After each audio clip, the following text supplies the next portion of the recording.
صحیح بخاری کا یہ ہمارا چوتھا درس ہے۔ اس میں ہم صحیح بخاری کی حدیث نمبر 3 کے بارے میں کچھ فوائد آج بیان کریں گے۔ اس کی 2 قسطیں ہوں ہماری، ایک آج کی ہے اور ایک آئندہ نیکسٹ قسط ہوگی ہماری۔ طویل حدیث ہے، آج ہم اس کے پر 2-3 مضامین پر بات کریں گے، باقی انشاءاللہ آئندہ درس میں۔ یہ باب صحیح بخاری کا 3 نمبر باب ہے، باب من الوحی الرؤیا الصالحہ، کہ رؤیا صالحہ یعنی نیک خواب بھی وحی میں سے ہے۔ اس کی سند آپ سنیے۔ حدثنا یحییٰ بن بکیر قال حدثنا اللیث عن عقیل عن ابن شہاب عن عروۃ بن الزبیر عن عائشۃ ام المؤمنین رضی اللہ عنہا انہا قالت، سیدہ ام المؤمنین عائشہ صدیقہ رضی اللہ تعالیٰ عنہ اس حدیث کی راوی ہیں، فرماتی ہیں اول ما بدی بہ رسول اللہ صلی اللہ علیہ وسلم من الوحی الرؤیا الصالحہ، سب سے پہلے جو وحی کا آغاز نبی پاک صلی اللہ علیہ وسلم پہ ہوا وہ اچھے خواب تھے، وہ خواب تھے جو آپ کو نیند میں آتے تھے۔ The commencement of divine message was in the form of good dreams۔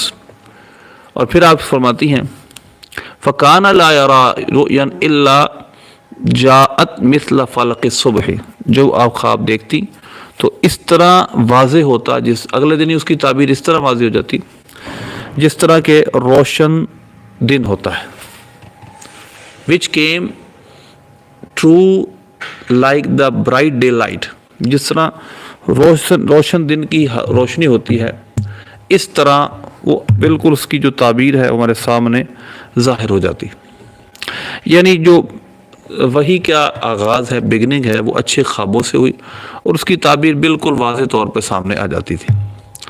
پھر فرماتی ہیں ثم حبب الیہ الخلاء، then the love of seclusion was bestowed upon him، پھر اس کے بعد خلوت کی محبت نبی پاک صلی اللہ علیہ وسلم کے دل میں ڈال دی گئی۔ اچھا، اس کے بعد فرماتی ہیں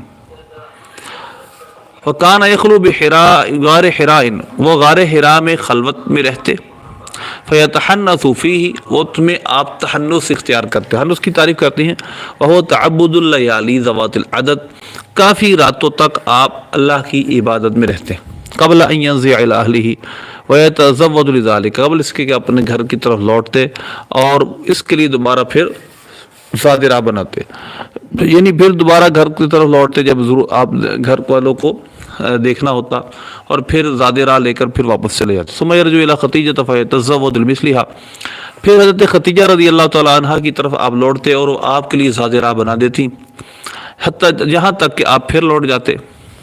حتیٰ فجاء الملک، پھر کیا ہوا، سڈنلی ایک فرشتہ آ گیا، حتیٰ جاء الحق، ایک تک حق آ گیا، یعنی آپ پر وحی آ گئی، وہ فی غار حراء، یا اس وقت آپ غار حراء میں تھے۔ فجاء الملک، وہ ایک فرشتہ تھا، فقال اقرأ، اس نے عرض کیا پڑھیے، فقال ما انا بقاری، فرمایا میں قاری نہیں، میں پڑھنے والا نہیں۔ اب یہاں پر غور طلب بات یہ ہے، جو ما انا بقارین کا ترجمہ ہے میں اس کو ذرا بعد میں کرتا ہوں، پہلے ہم اس کا یہ پہلا حصہ سن لیں۔ فاخذنی فغطنی، انہوں نے مجھے پکڑا اور مجھے دبایا، حتی بلغ من الجہد، یہاں تک کہ جتنی کوشش ہو سکی انہوں نے مجھے دبایا، یعنی مجھے بہت دبایا۔ ثم ارسلنی، پھر مجھے چھوڑا، فقال اقرأ، کہا پڑھیے، قلت ما انا بقاری، فرمایا میں قاری نہیں۔ فاخذنی فغطنی ثانیہ، پھر مجھے پکڑا، پھر مجھے دبایا، حتی بلغ من الجہد، یہاں تک کہ میری پوری کوشش تک پہنچے، یعنی مطلب وہ جتنی طاقت تھی دبایا انہوں نے مجھے۔ ثم ارسلنی، پھر مجھے چھوڑا، فقال اقرأ، میں پھر مجھے عرض کی پڑھیے، میں نے فرمایا، میں نے کہا ما انا بقاری، میں قاری نہیں۔ فاخذنی فغطنی ثالثہ، پھر مجھے پکڑا، پھر مجھے دبایا، ثم ارسلنی، پھر مجھے چھوڑا، پھر کہا اقرأ بسم ربک الذی خلق، خلق الانسان من علق، اقرأ وربک الاکرم۔ پھر یہ آیتیں سورہ علق کی نازل ہوئی، پڑھی اپنے رب کے نام کے ساتھ جس نے پیدا کیا انسان کو، اس نے خون کی پھٹک سے پیدا کیا، کنجیل بلڈ سے پیدا کیا۔ اقرأ وربک الاکرم، پڑھی اور آپ کا رب سب سے بڑھ کر کرم فرمانے والا ہے۔ پھر سرکار فرماتے ہیں صلی اللہ علیہ وسلم فرجع بہا رسول اللہ صلی اللہ علیہ وسلم، پھر حدیث میں ہے سیدہ عائشہ فرماتی ہیں رسول پاک صلی اللہ علیہ وسلم اس وحی کو لے کر لوٹے، یرجف فوادہ، اور آپ کا دل مبارک یعنی دھڑکن تیز تھی، فدخل علی خدیجہ بنت خویلد رضی اللہ عنہ، اور حضرت خدیجہ بنت خویلد رضی اللہ عنہ کے پاس تشریف لائے، فقال زملونی زملونی، کہا مجھے کمبل اوڑھ دو، مجھے کمبل اوڑھ دو، حتی ذہب عنہ الروع فزملوہ حتی ذہب عنہ الروع، انہوں نے آپ کو کمبل اوڑھ دیا یہاں تک کہ آپ کا وہ جو خوف تھا وہ جاتا رہا۔ اس کے بعد فقال لخدیجہ واخبرها الخبر، انہوں نے حضرت خدیجہ کو وہ سب کچھ بتایا جو ہوا تھا۔ پھر لقد خشیت علی نفسی، پھر سرکار نے فرمایا مجھے اپنی جان پہ خوف ہے۔ فقالت خدیجہ کلا، حضرت خدیجہ عرض کرنے کی ہرگز نہیں، واللہ ما یخزیک اللہ ابدا، اللہ کی قسم اللہ کو کبھی رسوا نہیں کرے گا۔ انک لتصل الرحمہ وتحمل الکلہ، آپ صلہ رحمی فرماتے ہیں، آپ کمزوروں کا بوجھ اٹھاتے ہیں، تقسیب المعدومہ، اور جو کما نہیں سکتے آپ ان کے لیے کماتے ہیں، وتقری الضیفہ، اور آپ مہمان نوازی فرماتے ہیں، وتعین علی نوائب الحق، اور راہ حق میں پیش آنے والے مشکلات میں مدد کرتے ہیں، وتعین علی نوائب الحق۔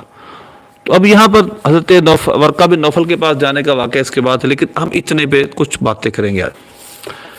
Number 1، commencement of divine message, یعنی وحی کا آغاز کیسے ہوا۔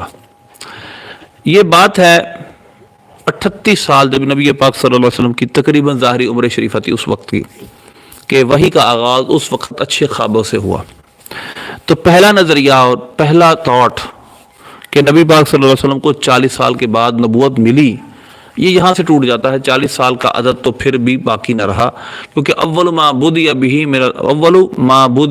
من الوحی الرؤیا الصالحہ، سب سے پہلے وحی کا آغاز جس سے ہوا وہ اچھے خواب تھے۔ اب اچھے خواب کب آنا شروع ہے؟ اس کے بعد آپ غار حرا، ثم حبب الیہ الخلاء، پھر آپ کو خلوت نشینی سیکولوشن آپ کے دل میں ڈال دی گئی، اور آپ وہاں پر جاتے، فیتحنث، پھر آپ وہاں پر کافی راتیں عبادت میں بسر کرتے۔ تو یہ اس کے بعد پھر کہیں جا کر 2 سال بعد حضرت جبریل علیہ السلام اس غار حرا میں حاضر ہوتے ہیں، جس سے پتہ چلا کہ 40 سال کا قول تو اس صحیح بخاری کی 3 نمبر حدیث سے ٹوٹ جاتا ہے۔ لیکن ہم اس سے آگے چلتے ہیں، نبی پاک صلی اللہ علیہ وسلم کو کب نبوت ملی؟ یہ جامع ترمذی میرے سامنے، اس میں بھی ہے اور بہت ساری روایات ہیں۔ میں آپ کے سامنے، یہ خصائص کبریٰ میرے سامنے ہے، خصائص کبریٰ میں تقریباً 11 حدیثیں اس مضمون کی امام ترمذی، امام سیوطی رحمۃ اللہ نے نقل کی ہیں، جس میں ہے کنت نبی و آدم بین الماء والطین، میں اس وقت بھی نبی تھا جب آدم علیہ السلام مٹی اور پانی کی درمیانی کیفیت میں تھا۔ اب اس کے بعد امام ترمذی نے، امام سیوطی نے ایک سوال قائم کیا، اس کا جواب بھی دیا، لیکن سوال یہ ہے اريد ان افهم ذلك القدر زائدہ فإن النبوۃ وصف لا بد ان يكون الموصوف موجودا۔ اب یہاں پر پھر بات کرتے ہیں کہ یہ جو وصف ہے یہ کیسے موجود تھا، لیکن کہتے ہیں کہ یہ جو ہے نا کہ میں نبی تھا اس وقت بھی کہ جب آدم علیہ السلام مٹی اور پانی کی درمیانی کیفیت میں تھے، یہ اس وقت آپ کو نبوت مل چکی تھی، یعنی ایسا نہیں تھا کہ آپ اللہ کے علم میں نبی تھے، نہیں۔ فوصف النبوتی فی ذالک الوقت ينبغي فهمه انه امر ثابت فی ذالک الوقت۔ دیکھیے کہ اس سے پتہ چلا کہ نبی پاک صلی اللہ علیہ وسلم کو اس وقت نبوت مل چکی تھی اور یہ امر ثابت تھا، یعنی بالکل ثابت شدہ بات تھی کہ آپ صلی اللہ علیہ وسلم کو نبوت اللہ نے بالفعل عطا کر دی ہے، اور یہ کوئی ایسا نہیں تھا کہ اللہ کے علم میں آپ نبی تھے، بلکہ آپ اس وقت نبی تھے، یعنی بالفعل نبی تھے، آپ کو نبوت عطا کر دی گئی تھی۔ تو اس لیے یہ امام سیوطی رحمۃ اللہ علیہ کا اس پہ تبصرہ ہے کہ آپ صلی اللہ علیہ وسلم کو اس وقت بالفعل نبوت عطا کر دی گئی تھی۔ کنت نبی آدم بین روح والجسد کا مطلب اللہ کے علم میں نبی ہونا نہیں ہے۔ پھر آگے ذکر دیا کہ ہماری عقلیں اس کی حقیقت کو سمجھنے سے قاصر ہیں۔ یہ دوسری دریس پہ میں دوں گا، یہ میرے سامنے سنن دارمی ہے، امام بخاری رحمۃ اللہ کے استاد کی کتاب، اس کی حدیث نمبر 14 ہے۔ باب کین کان اول شان نبی صلی اللہ علیہ وسلم، حضور کا پہلا معاملہ کیا تھا، اس پر کہتے ہیں حدیث نمبر 14 لکھتے ہیں، حضرت ابو ذر غفاری رضی اللہ عنہ راوی ہیں، قلت یا رسول اللہ کیف علمت انک نبی، بڑی قابل غور بات، آپ کو کیسے پتہ چلا کہ آپ اللہ کے نبی؟ How did you know you are a messenger of Allah? حتیٰ استیقنت، یہاں تک کہ آپ کو یقین ہو گیا. یہ دیکھیے آپ کو کیسے پتہ چلا کہ میں اللہ کا نبی ہوں، آپ کو یقین ہو گیا کہ میں اللہ کا نبی ہوں، یہ کیسے پتہ چلا؟ یہ حدیث ہے سنن دارمی کی کہ حضرت ابو ذر غفاری رضی اللہ تعالیٰ سوال ہی یہ پوچھ رہے ہیں کہ آپ کو کیسے پتہ چلا کہ میں اللہ کا نبی ہوں، یہاں تک کہ آپ کو یقین ہو گیا. تو اب اس کے آگے پھر نبی پاک صلی اللہ علیہ وسلم نے فرمایا کہ مجھے کب نبوت ملی، کب مجھے پتہ چل گیا میں نبی ہوں. یہ دیکھیے گا میں آپ کے سامنے بیان کرتا ہوں. فقال یا ابا ذر اتانی ملکانی وانا بعد بطحاء مکہ، کہ میرے پاس دو فرشتے آئے، میں بطحا وادی مکہ میں تھا. فوقع احدهما على الارض وكان الاخر بين السماء والارض، ایک زمین پر کھڑا ہو گیا اور دوسرا آسمان و زمین کے درمیان تھا. فقال احدهما لصاحبه ہوا، ایک دوسرے سے کہا یہ وہی ہیں، دوسرے نے کہا بالکل. فزنه برجل فزنت به فوزنته ثم قال فزنه بعشرة فوزنت به، یعنی پھر نبی پاک صلی اللہ علیہ وسلم کا وزن کیا، ایک کے ساتھ 10 کے ساتھ. ہر دفعہ نبی پاک صلی اللہ علیہ وسلم فرماتے ہیں میں بھاری رہا. تو اب یہاں پر جو وزن کرنے کی بات ہے اور جو نبوت ملنے کی بات ہے وہ تو بطن مکہ میں اور بچپن کی بات ہے. یعنی یہ حدیث جو آپ کے سامنے سنن دارمی کی ہے، اس میں تو نبی پاک صلی اللہ علیہ وسلم کے بچپن میں ہی نبوت ملنے کی بات ہے اور آپ کو پتہ چل گیا تھا کہ میں اللہ کا نبی ہوں. تو اس حدیث میں جو خوف کی چند باتیں آئیں گی اور اس حدیث میں جو خوف کی بات آئے گی کہ حضرت ختیجہ رضی اللہ تعالی عنہا کے پاس جب نبی پاک صلی اللہ علیہ وسلم پہنچے تو خوف زدہ تھے. اس کا مطلب کیا ہے انشاءاللہ میں آپ کے سامنے پھر بیان کروں گا. لیکن ابھی دوسرے نقطے کی طرف آتے ہیں. یہ تو پہلا نقطہ تھا کہ نبی پاک صلی اللہ علیہ وسلم کو نبوت کب ملی. ہمارے نزدیک نبی پاک صلی اللہ علیہ وسلم 40 سال پہلے بھی نبی تھے، بعد میں نبی تھے، بلکہ اس وقت بھی نبی تھے جب آدم علیہ السلام مٹی اور پانی کی درمیانی کیفیت میں تھے. اس کے اندر یہ باقاعدہ روایت موجود ہے سنن ترمذی میں، جامع ترمذی میں. اب دوسری بحث کرتے ہیں، ما انا بقارئ کا مطلب کیا ہے؟ ما انا بقارئ کا مطلب کیا ہے؟ میں دوسری یہ بحث پڑھتے اس کا ترجمہ کیا ہے. یعنی ما انا بقارئ اس کا کیا ترجمہ یہ ہے، I do not know how to read، کیسے پڑھنا ہے مجھے یہ پتہ نہیں. یہ اس کا ترجمہ یہ ہے کہ میں نہیں پڑھتا، I do not read. کیا ترجمہ اس کا، یعنی اس کا پراپر ٹرانسلیشن کیا بنے گی؟ ہم گرامر کی طرف آتے ہیں.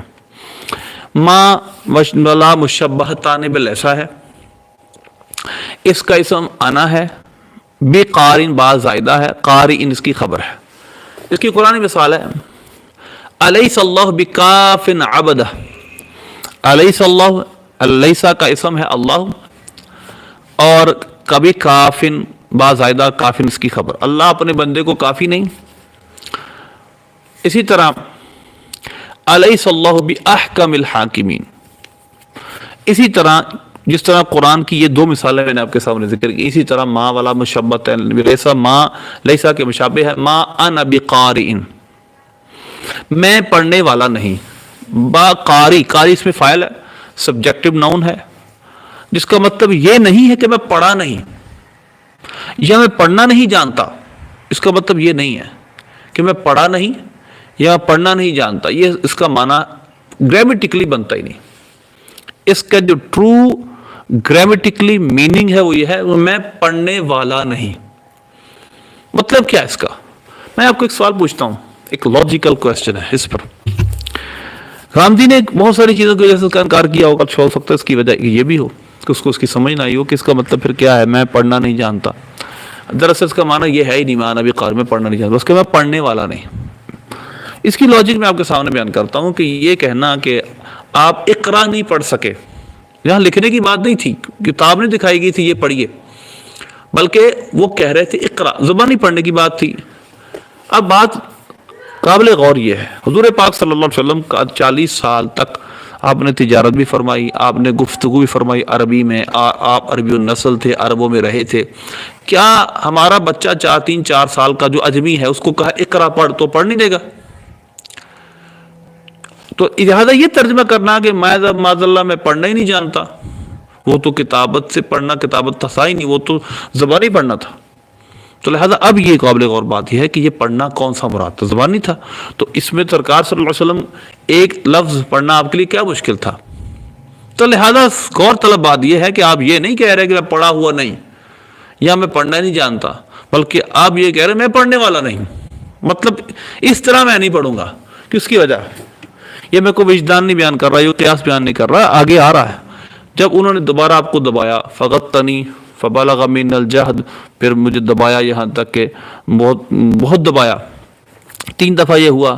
اس کے بعد جب انہوں نے آگے بڑھے، اقرا بسم ربک الذی خلق، حیرت کی بات یہ جب ایک جملہ آپ نہیں پڑھے، ایک لفظ نہیں پڑھ پا رہے، تو پورا جملے کئی الفاظ کیسے پڑھ لیے آپ نے پھر؟ تو اس کا مطلب ہرگز یہ نہیں ہے کہ آپ معاذ اللہ یہ کہہ رہے ہیں کہ میں پڑھا ہوا نہیں، میں امی ہوں، مجھے پڑھنا نہیں آتا، معاذ اللہ یہ بات نہیں، بلکہ گویا کہ جس کی محبت میں آپ 2 سال سے اس غار حرا میں آ رہے تھے اور کئی راتیں بسر کرتے تھے، جب تک اس کا نام نہیں لوگا میں کیوں پڑھوں؟ تو لہذا جب حضرت جبریل نے کہا کہ اقرا بسم ربک الذی خلق، پڑھیے اپنے رب کے نام کے ساتھ، تو آپ نے فوراً پڑھنا شروع کر دیا۔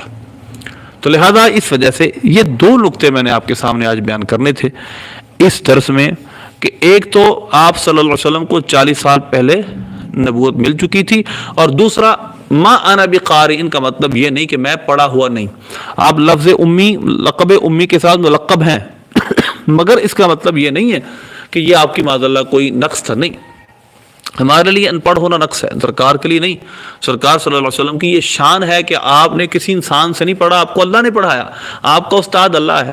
اور حدیث پاک میں اللہ نے مجھے ادب سکھایا، فاحسن تادیبی، اور کیا خوب ادب سکھایا، اللہ حضور پاک صلی اللہ علیہ وسلم کا استاد ہے۔ یہ آپ کی شان اور آپ کا مقام ہے کہ آپ امی ہیں، لیکن امی و دقیقدان عالم بے ضایع و صاحبان عالم ہے امی، لیکن اس امت، اس کائنات کے دقیقے، اور آپ صلی اللہ علیہ وسلم اس کائنات کے رازوں کو بیان کیا ہے۔ اس وجہ سے ہم سب کو چاہیے کہ ہم ان سے ہی درس بخاری سنیں، ان سے حدیث پڑھیں کہ جو عشق رسول میں ڈوبے ہوئے ہیں، انشاءاللہ آپ کو صحیح بخاری سمجھ آئے گی۔ اللہ سے دعا اللہ عمل کی توفیق عطا فرمائے۔